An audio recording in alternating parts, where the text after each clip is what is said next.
Continuez. Vous m'intéressez.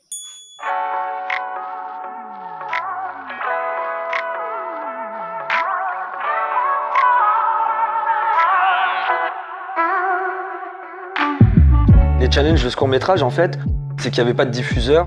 On a dû se débrouiller un peu tout seul. Bien, qu'avez-vous trouvé? Comment faire pour avoir des sous, prendre une équipe, tourner 20 pages en 4 jours, avec plusieurs décors, avec une équipe technique où il y avait 25 personnes. C'était des gros challenges. Exact. Police!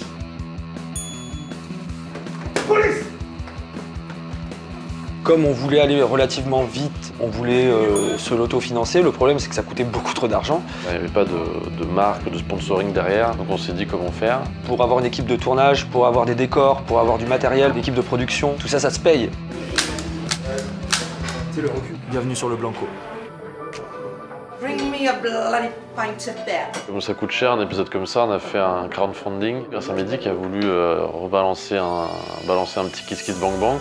On a demandé aux gens de donner de la thune, ce que les Français ont fait. On a réussi à avoir très rapidement, je crois en 48 heures, un tiers de la somme. Puis après, ça s'est un peu ralenti, ce qui est normal. Et on a eu 30 000 € au bout d'un mois.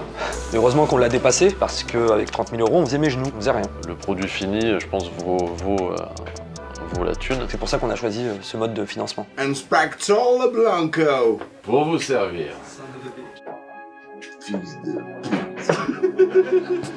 On avait un réal, on avait un chef-op, 2 premiers assistants cam, Caméra plus fat.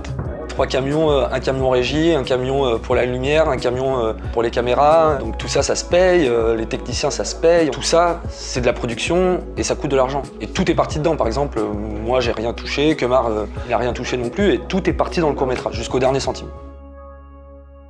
L'objectif du jour 1, c'était de bien rentrer dans ce tournage. Exact. La pression, toujours.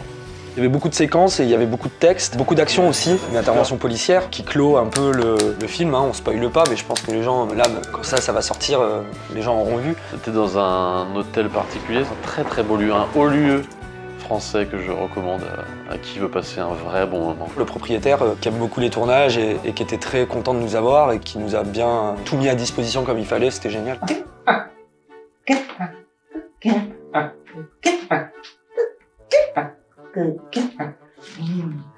Jour 1, il y avait donc Teddy qui joue un majordome. C'est bon. Bonjour. Je suis majordome de formation. Car j'ai des gants. Canaille. Casper, barrez-vous. Avec plaisir. Je suis dans la mouise. Et puis Delphine, j'avais déjà tourné avec elle, notamment sur le manoir. Elle ne nous a pas trahis, comme on dit. Damien Minet en policier, ça c'est un classique, hein, on l'a vu de manière récurrente jouer ce rôle-là, donc on a pensé à lui bien sûr. On parlait beaucoup avec le réal, avec le chef-op pour dire est-ce que vous voulez que j'arrive comme ci, comme ça. Et c'était super parce que Damien, il fait beaucoup d'interventions policières dans plein de courts-métrages, dans plein de sketchs. D'ailleurs c'est drôle parce que Damien il est très impliqué, voilà, donc des fois il y va pour de vrai, franco. Et ça secoue un peu les gens, tu vois, Delphine par exemple, je me rappelle, sur les mouvements avec Damien, voilà quoi, c'était un peu brusque. J'ai entreaperçu la cascade, on n'est pas passé loin du coup du lapin, j'ai entendu un petit crack, Delphine n'était pas ravie, elle s'est fait un peu martyriser par Damien Minet. Je suis là pour mettre des coups de cravache, si besoin. Pour certains c'est un rêve de se faire martyriser par Damien, je pense qu'elle n'a pas conscience forcément de la chance qu'elle a. Fin de journée, fin du J1 avec Ted. C'était pas très bien ce que j'ai fait donc je m'en vais. Ça va être mieux demain, je serai pas là. Ah bah voilà, Super. Bonne soirée, à demain. merci mon Ted. Ciao. Masque. Alors l'objectif du jour 2 c'était très compliqué parce qu'on tournait dans 2 décors différents. Très tôt le matin, dans un cimetière à Montreuil. Il y avait le bon Jérôme Niel qui était là, le bon John Rash également. Je joue Marlon Brando. Non, je joue un prêtre. Je joue le prêtre. Toute sa vie, il l'aura passé à mettre la lumière sur cette planète. Toute sa vie, il l'a passé à diffuser. Tu vois, tu me demandes. Hein. Ça sort tout seul. Un peu de Figu qui a dû pleurer. Personne de notre famille a perdu son mari, donc on doit être totalement dépité. C'est une tragédie quoi. Ouais. 2 décès fictifs. Mais bon, ça reste des décès malgré tout, donc c'est de l'émotion à fleur de peau. Grosse Figu, grosse presta, hein, on va pas se mentir. Il faisait très très froid, on était en extérieur. Je suis habillé en caleçon seulement sous le manteau du Blanco, donc les pelets comme on dit. Et après l'après-midi, ça c'était un gros challenge, on devait tout casser les décors du cimetière du matin et partir dans le 6e arrondissement, Peuple Saint-Germain, là où on tournait les scènes de bureau.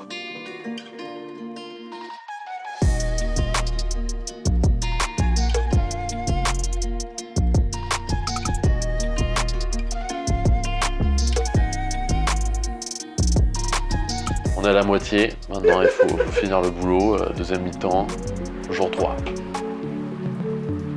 Jour 3, c'était très long parce que le décor en fait du bureau du Blanco était très exigu. Alors le tournage il se passe juste en bas là, dans les cuisines du restaurant, du bar. C'est un lieu qui est assez petit, il y a bien une quinzaine de personnes en bas. On essaie d'avoir le moins de monde parce que c'est plus simple d'être moins nombreux, sinon on se marche dessus et puis on peut pas travailler.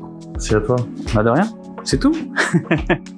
Je sais que ça a été très long pour les techniciens. Il y avait je sais plus combien de pages de texte à rentrer en une journée. Mais c'était toute la journée, les séquences Jérôme Kemar. De retour dans le game.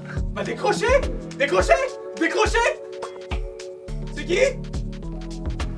Le personnage de Jackson est beaucoup plus apprêté, très investi dans cette aventure. Donc je suis ravi qu'il m'ait à nouveau confié ce rôle qui est très gaulerie à interpréter. L'accessoiriste, le chef déco, il connaissait un mec qui avait un caméléon et du coup ils ont fait venir un petit caméléon, c'était un peu l'attraction l'après-midi. Je l'ai eu sur ma main, sur ma manche, très agréable. Il a ses petits yeux, il est tout doux. Comment il s'appelait? Jafar. On était bien en symbiose, ça faisait du bien d'avoir un acteur calme. Voilà, on a appris à se connaître. C'est une belle personne. Oh. Le tournage se passait toujours au même endroit, au pub Saint-Germain, dans le 6e. Il y avait toutes les séquences avec Jackson. On est arrivé d'Yvick, qui joue Bertrand Cassidy. Je pense que ça a fait du bien que Yvick arrive aussi pour toute l'équipe, parce que c'est vrai qu'il a beaucoup donné de sa personne, et puis voilà, il a mis l'ambiance directe, là où peut-être certains pouvaient commencer à fatiguer, dont moi. Dis-le, Blanco, ça fait le Blanco! Blanco! Blanco! Je rêvais de jouer dans un Blanco, c'était un objectif de vie. Tu vois, j'en ai plusieurs dans ma life et j'ai coché la case, j'ai joué dans un Blanco. Tu mets 2 Kyros Reese, 3 Jet 27, 2 Jet 31. C'est une séquence où justement c'est ce qui amène un peu sa mort, il me semble. Allez, oh. Moi je dois lui amener des bières et à chaque fois il doit les boire. Et ce qu'il y a c'est qu'Yvick les buvait pour de vrai. Et ça lui a pas réussi, hein, la flotte à Yvick, je crois qu'il est plus amateur de bon alcool. Il s'est étouffé avec de l'eau, après il est tombé malade, alors qu'il était arrivé pétant le feu du Yvick, quoi. Il lui est arrivé moult choses. Je joue pas, on met pas de l'eau, on met pas de diluant, on met pas c'est de l'alcool. Depuis tout à l'heure je suis à peut-être 12 grammes d'alcool dans le sang. Toute ma vie j'ai bu. Très jeune déjà je buvais, j'adore la tease. Il n'y avait pas vraiment de ligne directrice pour ce personnage de Bertrand Cassidy et au final on a laissé Yvick faire une propale et il est tellement talentueux que voilà, très fort. Il y avait toute la séquence avec Anna qui joue Bianca 15 ans avant. Il s'agit de ma copine, donc je l'ai pistonnée dans le milieu. Elle joue le rôle de Delphine plus jeune. C'était son premier tournage, donc elle s'en est très bien sortie. C'est plutôt une belle histoire. Romain aussi qui joue Kemar 15 ans avant. Ça faisait bizarre de voir quelqu'un d'autre porter mes vêtements. À la base, je devais me raser les poils de barbe. On avait fait les essais pour voir ce que ça rendait, notamment le rire du Blanco. Ça va rendre bien. Le tournage, bravo à tous!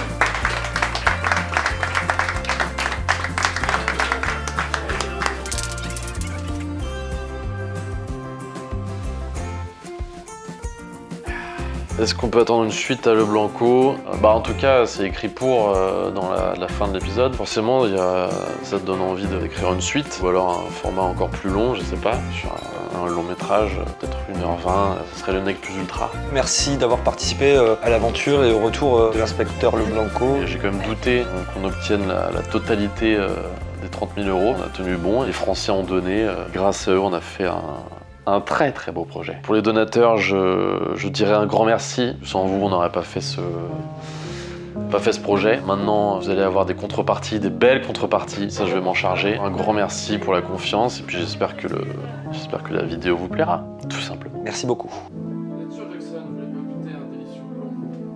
Inspecteur Le Blanco, inspecteur Le Blanco.